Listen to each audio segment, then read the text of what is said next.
What would you do if you had a nest of thousands of yellow jackets living inside your living room wall? So in this video, I'm showing you guys the process that I used from start to finish. No fancy edits, just one long continual shot of me removing this nest.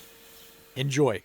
This client called me because she could hear yellow jackets inside of her living room wall. She could hear them chewing and buzzing and crawling on the back of that drywall. It skeeved her out, and she called me frantically to come and find this nest and remove it. Well, when I showed up there, I didn't have to search too hard because that drywall was so compromised that in a spot it was nothing but paper and paint. So I used my razor blade to cut open this wall and gently expose this nest, and this colony was absolutely ginormous. Look at that drywall.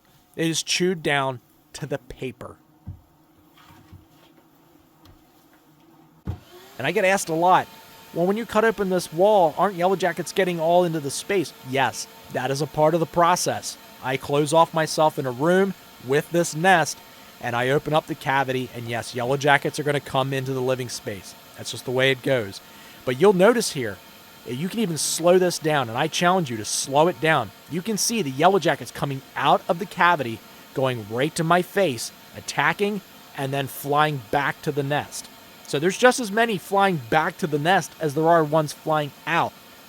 I bring this up in all of my videos, that yellow jackets aren't just leaving the space and then just trying to fly, quote unquote, away.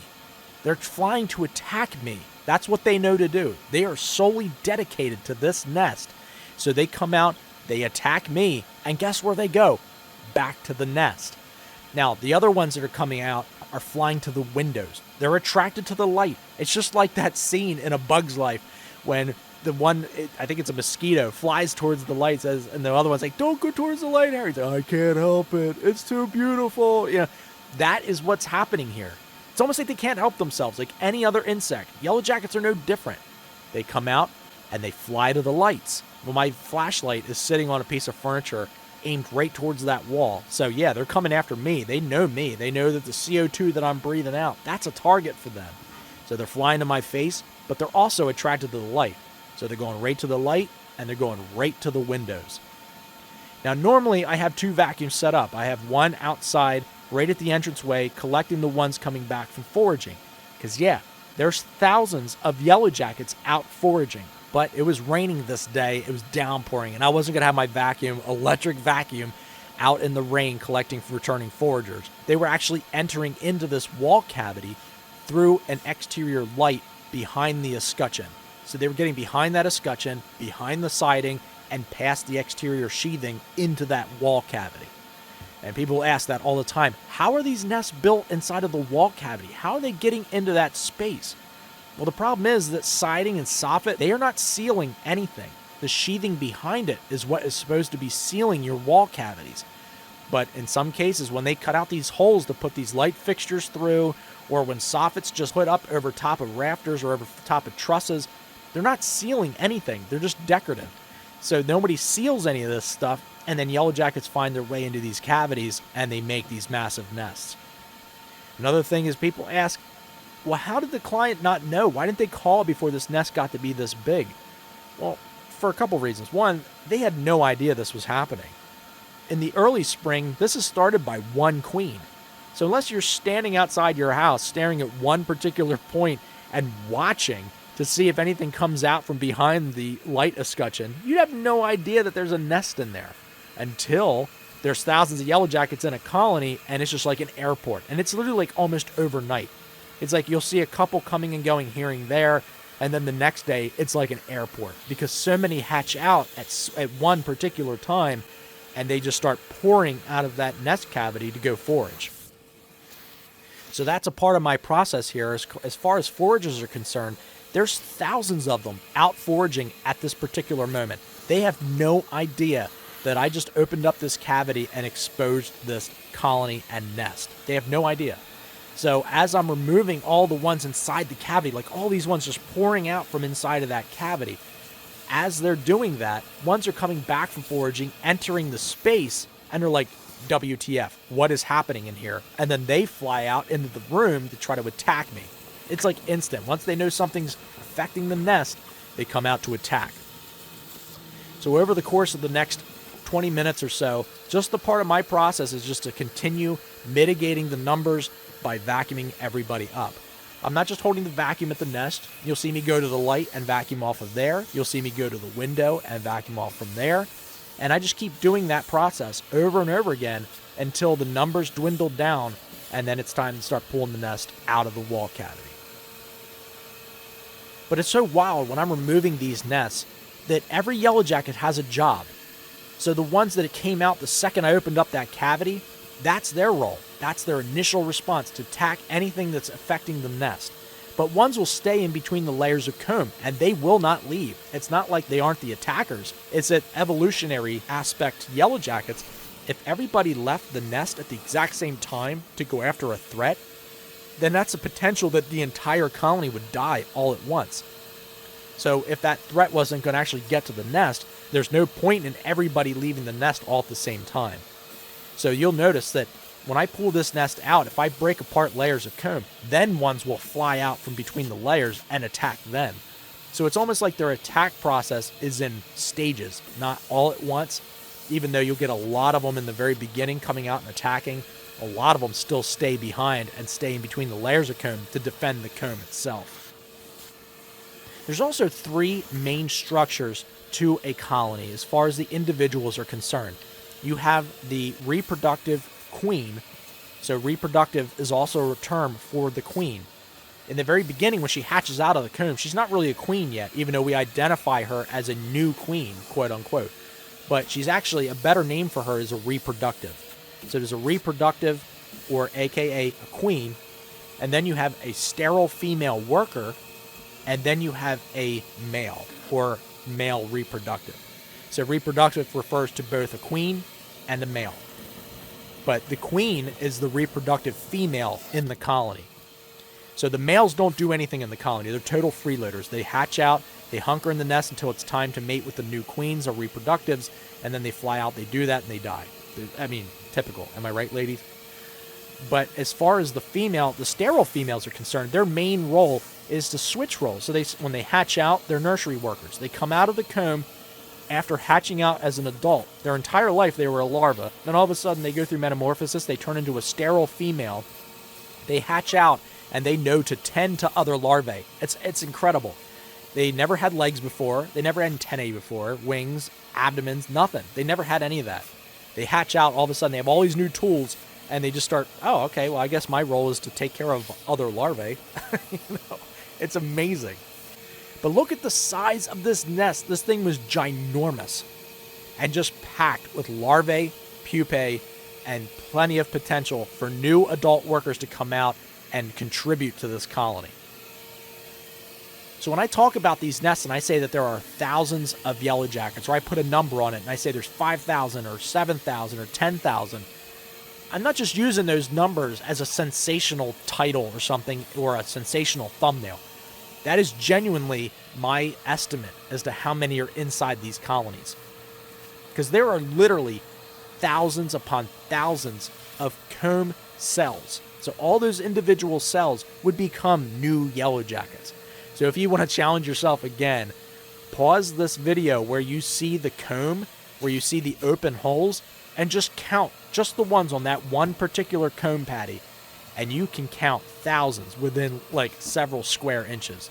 And then you multiply that by how many comb layers there are. That's how many yellow jackets roughly could be in this nest. Now, the queen also reuses the comb cells to lay new eggs. You could even double those numbers towards the end of the season, because the queen may have laid 2 separate yellow jacket workers in that same cell. Math is hard. But if you notice here, inside this cavity, you can actually see the back of the siding. So not only did they chew through the drywall, but they also chewed through the exterior sheathing back down to the back of the siding, which is insane. I mean, just look at that. You can see that gray bit inside that cavity. That is the back of the siding. So after I vacuumed up pretty much everything, there's still a couple coming back from foraging. They're flying out. They're going to the windows. But what I do is I patch this cavity for the client. So I don't offer this as a service. I do this as a courtesy because it will be an extra expense for the client. So especially if it's single mothers or elderly folks, I'll patch the drywall for them. Again, it's not something that they're paying me for. It's not a part of my service fee. But if I'm going to make a hole into somebody's wall, I think it looks good on my part to do the patch for them as well. So I spackle all the joints and then tape the joints and then do a skim coat over that. So all they have to do then is just lightly sand it, put a skim coat over it, prime it, and then paint it. And then it's all good. It's like I was never there. So I just vacuum up the last few, and then I'm on to my next appointment.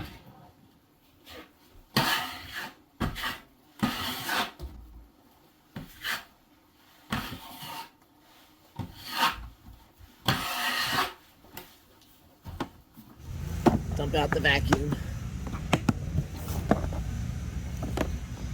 There's the contents.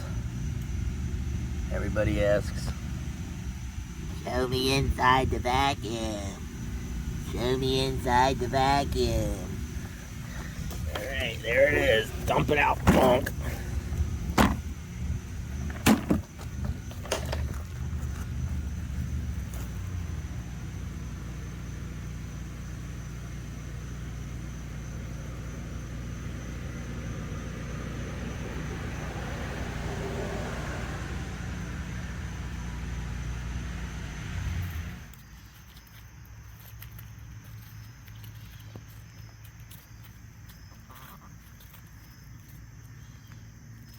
Oh, just eat it, Doris.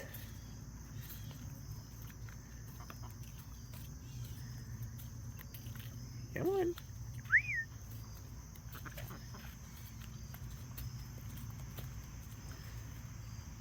All right. There you go, Doris.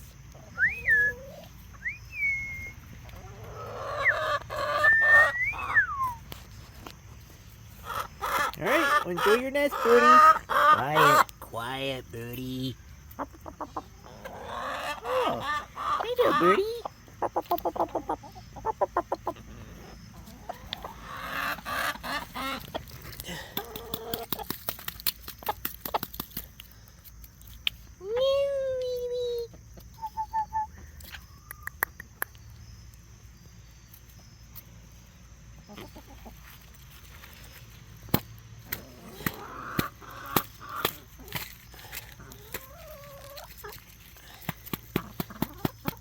There you go, Rhea-the-Rhea. Oh, Rhea-the-Rhea. Oh, Rhea-the-Rhea. Hello, Doris.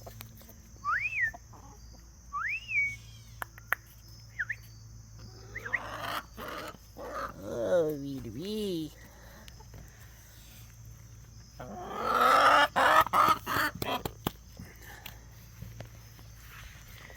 All right, enjoy, birdies.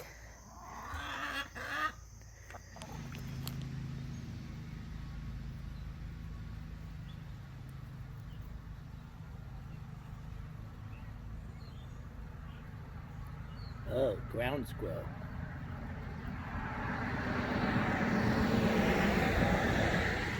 You being a ground squirrel, squirrely squirrel? Are you being a filthy squirrel, squirrely squirrel? Oh, what a nice dirt bath, squirrely squirrel. Does that dirt feel good to you, squirrely squirrel?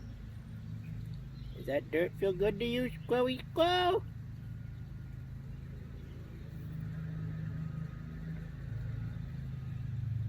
Oh, dirty squirrel. Are you getting all the mites and chiggers off you, squirrely squirrel?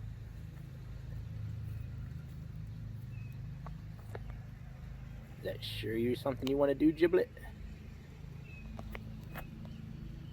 Oh, cooled off squirrel.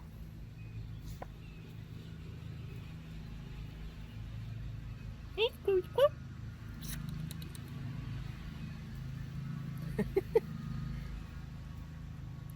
Does your pregnant brain have you all screwed up, squirrely squirrel? Are you hearing voices, squirrely squirrel?